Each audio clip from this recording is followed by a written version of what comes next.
Good day, class. Our lesson for today is all about consumer electronics.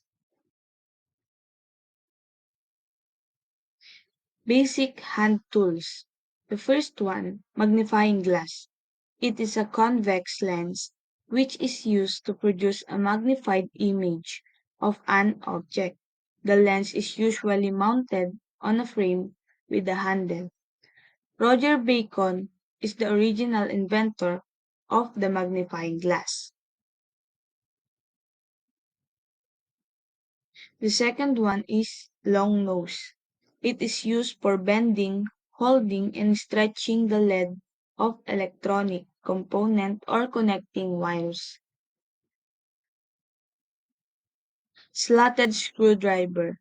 It is used to drive or fasten negative slotted screw. Jewelry screwdriver set is a set of small screwdrivers composed of slotted and Phillips screwdrivers.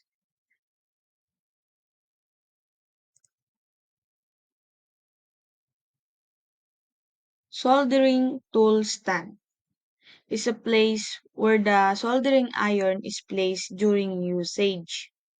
This will keep the soldering iron away from flammable materials. The stand often comes with a sponge used in cleaning the lip of the soldering iron. Desoldering tools. It is used in removing soldered wires and components on printed circuit boards for troubleshooting and repairing purposes. Side cutter. It is a wire cutter pliers, though they are not used to grab or turn anything, but are used to cut wires. Portable electric drill. It is used for boring holes in plastic or metal chassis with the use of drill bits having sizes from 1/6 to approximately 1/4. Ito yung ginagamit pambutas sa mga pader, paggawa ng butas. Okay? Wire stripper. It is a pair of opposing blades, much like scissors or wire cutters.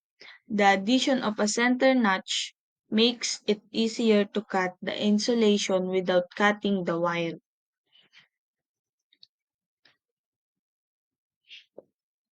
Metal files. These are hand tools having a series of sharp parallel nudge or teeth. Most files have an arrow pointed at one end to which a handle can be fitted. Hacksaw. It is used for cutting metals. Some have pistol grips which keep the hacksaw firm and easy to grip. The small handheld hacksaw consists of a metal arc with a handle that fits a narrow, rigid blade. Soldering iron.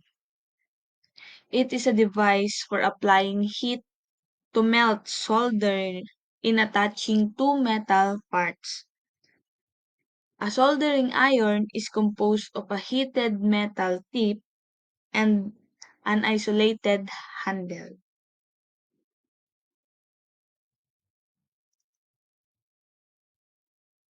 Phillips screwdriver. It is used to drive or fasten positive slotted screw.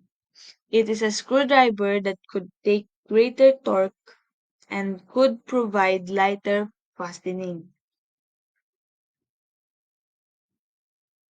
It is used to loosen or fasten the screw. What are the common hand tools and specifications involved in consumer electronics? The first one, disordering tools. It is used soldering tools, portable electric drills, boring tools. Sinabing boring tools, ito yung pinambubutas. Screwdriver is for driving tools. Magnifying glass is for magnifying glass. Hacksaw used for cutting tools. Wire stripper, splicing tools. Pag sinabing splicing, pinangahati.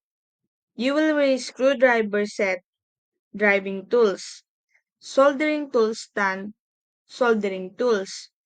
Side cutter, splicing tools. Metal files, boring tools.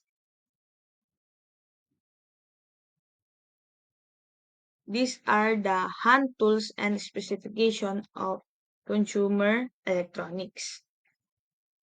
Okay, class, that is our lesson for today. If you have any clarification, you can just PM me or chat me on our GC. Then prepare for a quiz on April 19.